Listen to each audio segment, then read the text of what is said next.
Hello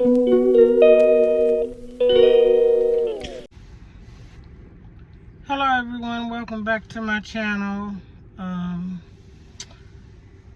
know it's been a while since I've been on here, but life's been lifing, you know. So I just been having a lot going on, you know, some complicated, but some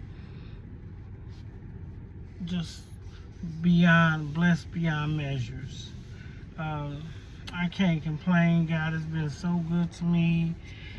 He's opened up so many doors and everything, and so I'm grateful. And when God calls, I have to come, and sometimes you have to pump your brakes. So I had to pump my brakes because I had to go in a different direction that God was leading me. But I am back, and I am going to my next my fourth series number four, about my life after, you know, my journey.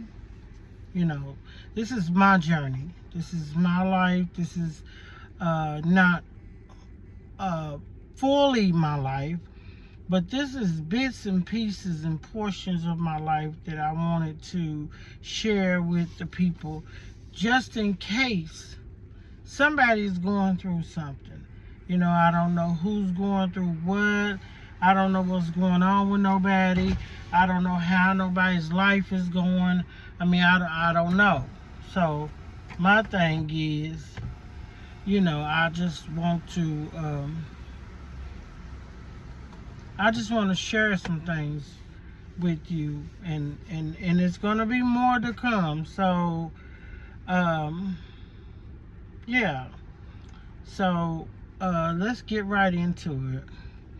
So when I left off, I was talking about, you know, when my kids got teenagers and stuff like that, and they got to the point where they was, you know, they had their baby, and, you know, they done graduated from high school. So now they are teenagers still, but they're per se pre-adults, or, you know, young adult. I mean, I don't know.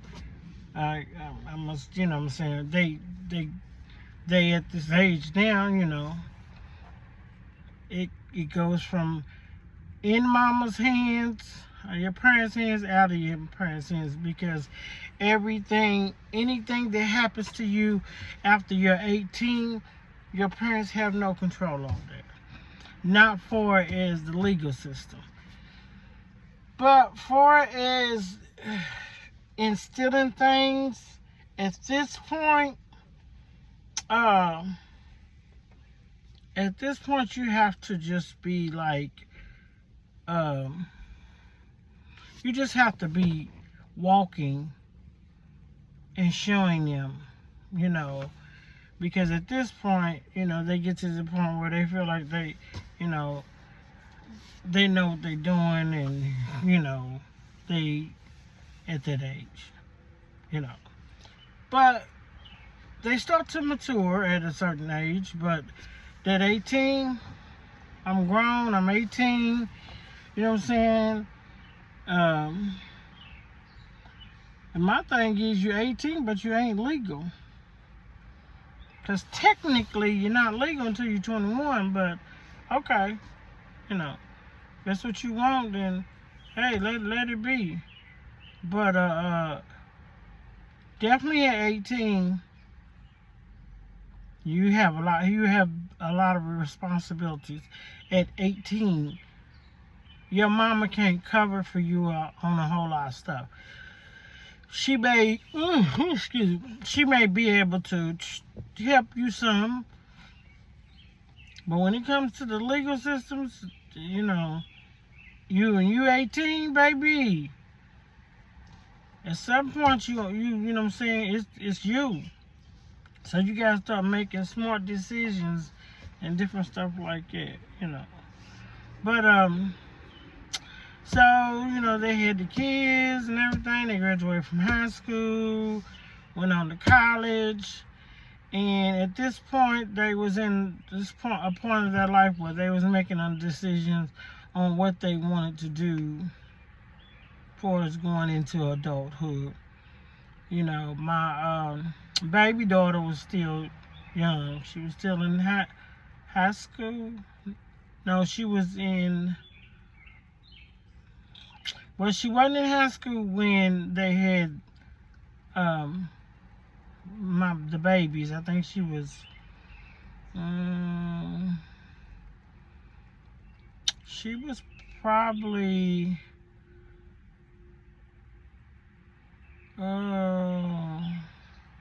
She wasn't a teenager. So she was about 10? No.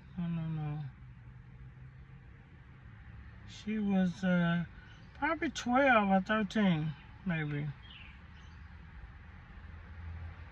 Yeah, she was yeah. She was in middle school. But anyway, so but they were still at home. My oldest daughter, she left at 18, but then she came back. She came back. My middle daughter, she went off to college. So she was in a dorm and stuff like that once she went into college. But she went off once she went off to college, she went straight into her own place. She didn't come back. She came and stayed with me for about a month, I think. She was waiting on her apartment. Might not even been that long, I don't know. But she went straight into her place. She didn't, come back. But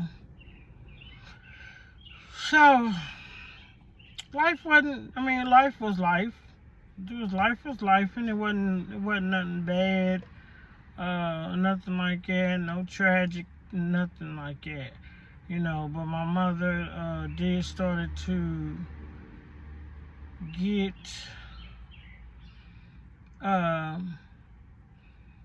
sicker. So she started to get sicker. Then she started to. I felt like she was already in earlier dementia, but they did a test at first, and me and my sister had a test done, and they was fine. But then she ended up having dementia. But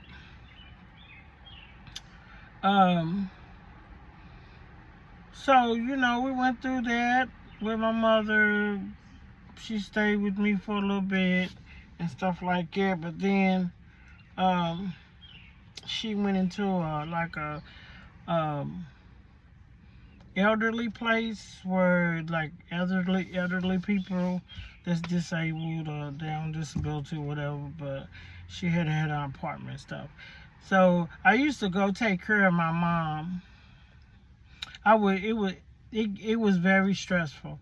It was very stressful because my mama got to the point where she was not able to walk, and she was a diabetic, and she had high blood pressure. So I had to go take care of her, and it was crazy. But I was working in retail, so I had to leave work. Well, before I went to work, I had to go check on her, make sure she eat her breakfast and stuff like that, have her snack to where she can get it because she wasn't able to get up. It was crazy. I mean, she was in her own place, but she wasn't able to walk like that. So I had to do that, and then when I got off of work, I had to go over and check on her and stuff like that. So it had got, so bad, and things to me started to get out of place for me because I wasn't used to seeing my mom like that. Like I wasn't used to, I wasn't used to. So I just wasn't used to seeing her like it. You know, she started to get to the point, you know, like she couldn't do nothing for herself, and then it got stressful because, you know, I didn't really have a lot of help. Now she had a best friend that came over to help and stuff with her and stuff like that. But she was she was sick, and she started to get dementia. So she was like mean to certain people, and she only wanted me to do this and do that. And so she was supposed to go in the nursing home to do the therapy for her knee, because she had got knee surgery. So she was supposed to go in there to do that. She, you know, she signed herself, you know, in and all that stuff. But when she got in there, she just didn't want to do therapy. So, like I said in the last part, the doctor told her, like, if you don't do therapy, you know, I can't do surgery on your second knee, because if your first knee is not healing, then I can't work on your second knee. But she just did not care what nobody was talking about. And she was like, well, you know, I don't want to do this, and she didn't want to do therapy. So she just was like, no, you know. And then she got worse. So she got to the point where she wasn't able to walk and everything. And so she got to the point where she started to build, I guess, a community, I guess, in the nursing home, because they started fixing like foods that she wanted. You know, we had family members that worked there that was, you know, looking out for her and stuff, because they was like, she can't not be left alone home because she's a diabetic. So I had to work. Actually, all of us worked and stuff like that, but you know, I mean, I hate to say it, but I was the only one really kind of pulling to do stuff. So, you know, it was complicated. It was hard. It was hard. It was really hard because mentally I was drained, and sometimes my mama would just she would kind of take advantage because she only wanted me to do it. But I don't know if it's that she didn't understand, or she just wanted it done like that, because she just wanted me to do everything. She didn't want nobody else doing it. And that was hard because I was married, I had a family, I had to work. So it was hard pulling me. And so when her friend was helping her and stuff like that, you know, she was like, your mama's being mean to your sister, and, you know, stuff like that, because she didn't want her helping. She just wanted me to help. So it was hard, and mentally, emotionally, it was hard, because I felt like I'm like, this by myself, it's like too much, you know. And I didn't have the means, I didn't have the things in. I want to say this: when you're going through something like that, it's hard to get medical help. Put it like that. If you don't have no money, or if you don't have the money to do that, it's hard. because they're not going to do it. They will give you certain things to do or certain, but you got to come out of your pocket if you want to literally take care of your family, or depending on what type of insurance they have. It's just a lot. And I was not skilled in that area. I didn't know nothing about it, but I did it. I used to clean my mama up every day and cook for her and all type of stuff, But it was draining. It was draining, and she pulled at me. She pulled at me, and she pulled at me. And I was so stressed out. And then I remember one day my grandmother, which is my mother's mother, she was like, don't let your mom stress you out. And so it kind of made me feel a little better. But no, how can I not let my mama stress me out and she's not able to get around and all that? I mean, I don't know no other way to do it. So yeah, so that happened, and then she just got worse, and she was in a nursing home. She had dementia, she had rheumatoid arthritis, she had got sepsis, which is like a blood disease. She had got it the first time, but then I guess, I don't know, I guess it went away or whatever. But she just got sick.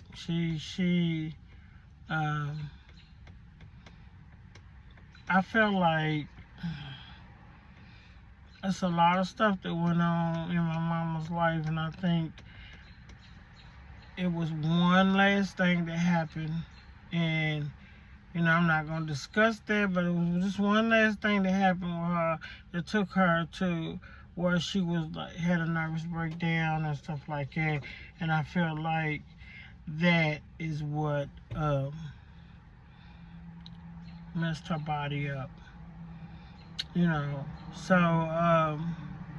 yeah, so I did everything that I could, and it was just, for me, once my mother wasn't able to do things mobilely and stuff, then that I took it hard, because my mama was the one that was always doing.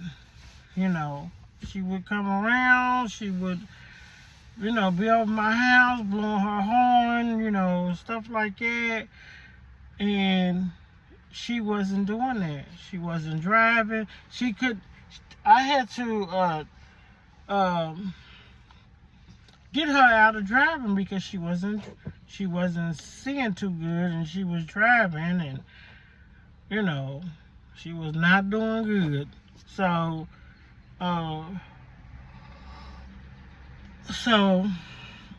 she had a wreck one day. Somebody hit her from the back, and I said, after that, I was like, she's not driving. So she went. I was taking her to look for a car, but I wasn't looking for a car per se. So we would go to car lots and everything, and she's looking at this and looking at that, and I'm just acting like I can't find anything or anything. So she never, drove again. But she was just, I felt like she was going down once she got that nervous breakdown, and she started to get, couldn't hardly walk. Then I think she just get to the point where she just gave up, because she was like, she can't do the things that she used to. So yeah.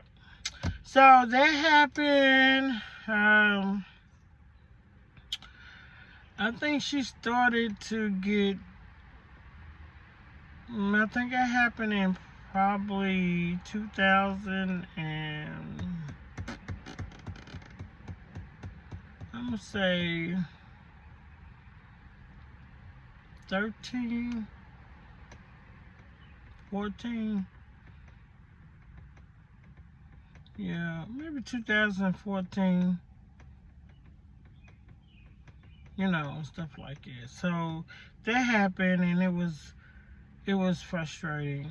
You know, I'm taking care of my mom, and she's just not able to get around and stuff. And I'm like, I need my mom, to be there for me, and she couldn't. You know, so sometimes you have to reverse your roles. You gotta be the parent and they're the child. So that was the case. But she didn't want nobody else. She didn't want to fool with nobody else. So because she didn't want to fool with nobody else, it just was pressure on me. Like it was pressure on me. So, but she was sick. She stayed like that for a long time, and I think they said the dementia's time span is 5 years or so. Well, she went way longer than that. I think we found out she had dementia in, I'm thinking 12 or 13, 2012 or 13.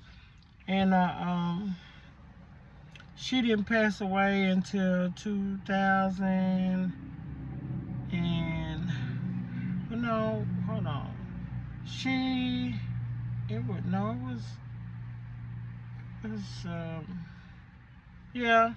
2012, 2013. So it was probably about 8 or 9 years. Because she passed away in 2021. She had got sepsis, and she never came from that, stuff like that. So, but she was almost 80, and she lived her life and everything. But I didn't like seeing her away. I know some people want that. I don't. I don't want to watch my mother wither away. I'd rather for her to go away here comfortable. Just when you're ready, go ahead and go. I'm not going to keep you here. I'm not going to keep you here and you on this journey. I'm not doing that because for what? For me? That's just being freaking selfish. So you doing that for me? No. So, you just have to, you gotta let them go. Because if they're ready to go, they're ready to go. That's just the bottom line. You gotta let them go. When it's time for them to go, then you gotta let them go. That's just it. So, when she was here, it messed me up. I had mourned and everything, like she was passing. That's how I felt. It hurt. It was bad. But I got through it and everything, and I dealt with that from 2000 and had to be 12. Yeah, 12 or 13 until 2022, 21. The end of 2021. And it was a long road. Like, literally, I was just mentally messed up because, like, mentally, I didn't want to see my mama because I felt like when I would go up there, she would be gone. That's just how I felt, So, that's just how it was. So I'm just saying, like, it just didn't work for me. It was hard. So I got through that though, and life was lifing. Life was lifing. When I tell you life was lifing, life was freaking lifing, and I didn't know whether I was going left or right. Oh my God, it was crazy because it's like one thing happened after the next, after the next. When my mama passed away, I'm telling you, one thing after the other after the other. It was crazy. Actually, it was before she passed. I'm gonna say the year of 2014 was when things just start happening in my life. You know, there's a lot of stuff that doesn't happen, but I'm not going to put it all out here. But it was just one thing after the other, after the other, after the other. It just started happening. And then she was sick, while these things was happening to me. So I had I'm gonna say,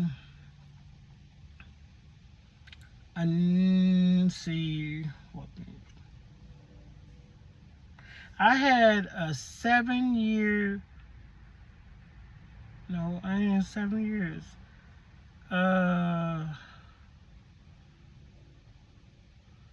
No.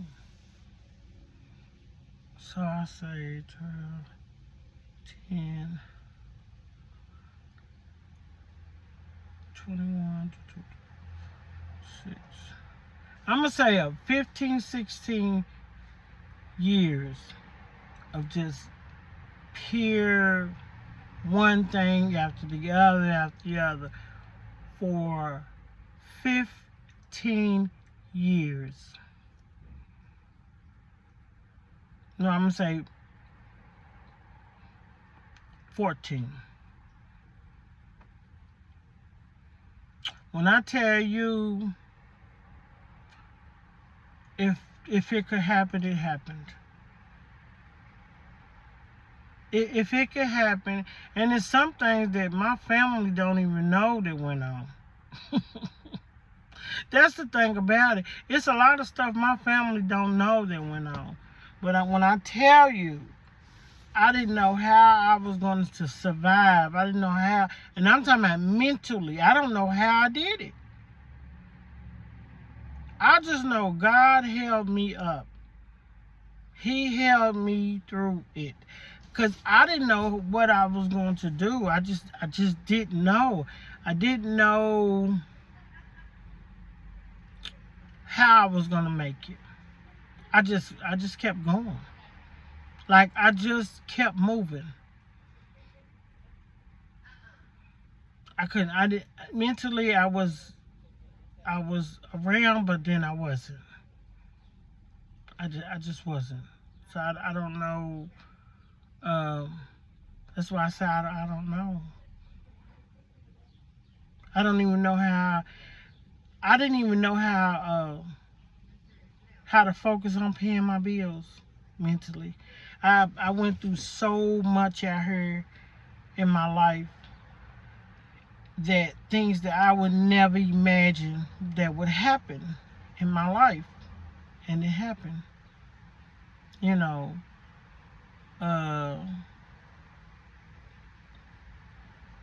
so that's why I say, if you're going through some things, all you gotta do is keep going.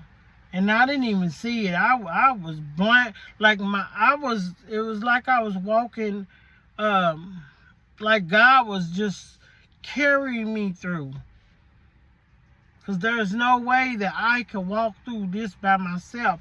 I would have fell and hurt myself or died. I don't know. Because without him guiding me, I wouldn't be able to see nothing. He carried me for, I know, a good 13 years. He carried me.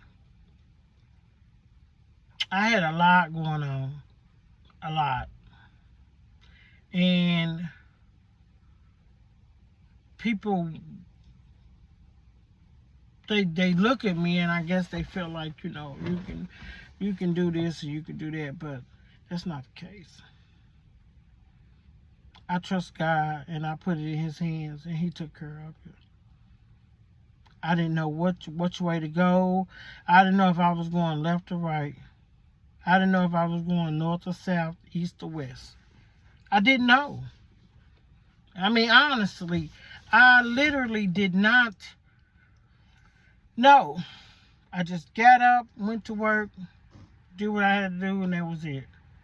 I didn't know how I was going to do this. I didn't know how I was going to do that. It be sometimes I didn't know how I was going to get to work. But you have to learn how to trust God, because I'm telling you, he's going to pull you through and it's going to be it's going to be amazing. When you're in a situation and you're going through some things and you're really going through it, stop thinking it's the devil. God's always trying to prepare his people for what he got. And if you're going through it hard enough, something coming out of that amazing. And it ain't got to be money and all that. I'm saying a good life.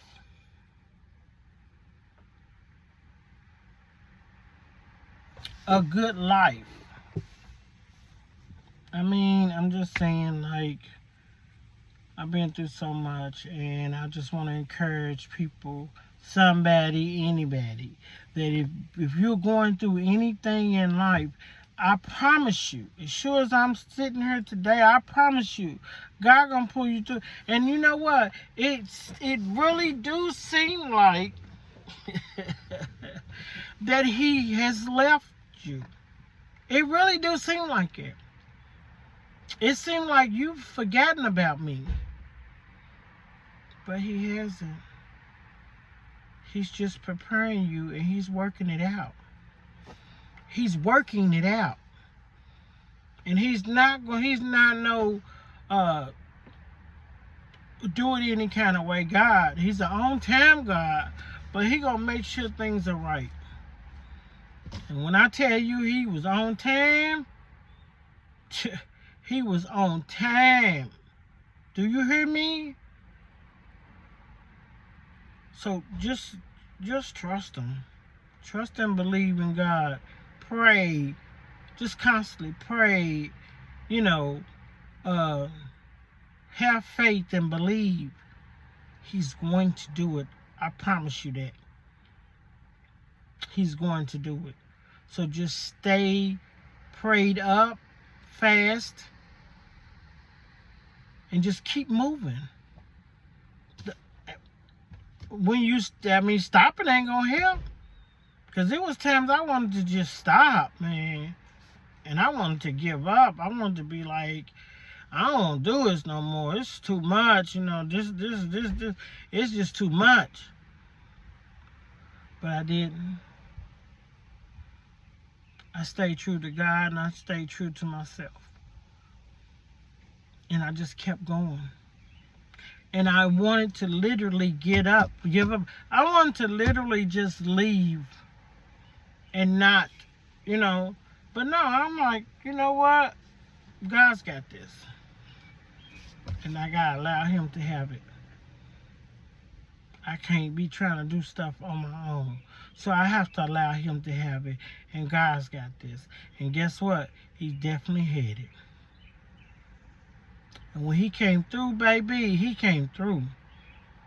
In ways that I wouldn't even imagine. I lost a lot of stuff. But I gained more. I gained back more than I lost. And then there's more to come.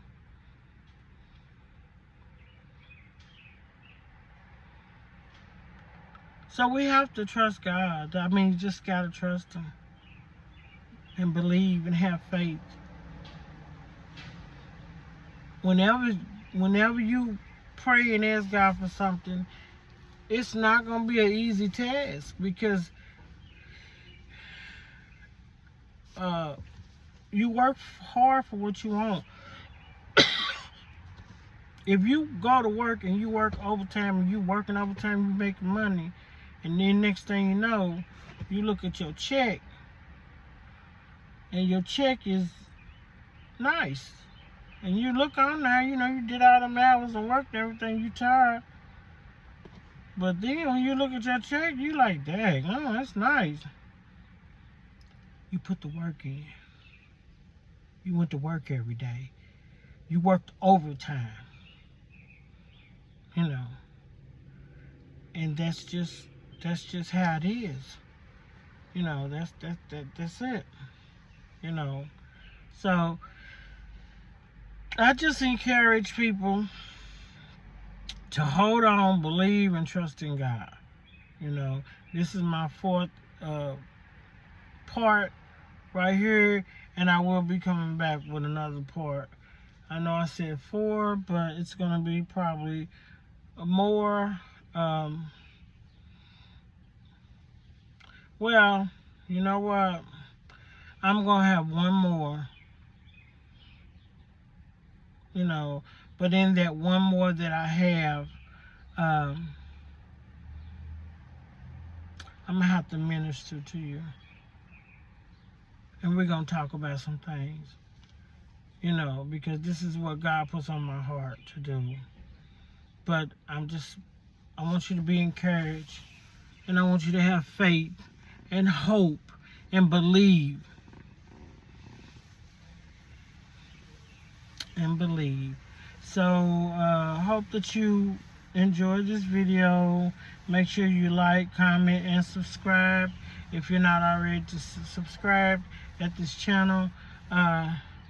If you'd like to see videos like this, more videos like this, just leave it in the comments. And hope that you have a blessed day. Enjoy. Thank you, and have a good day.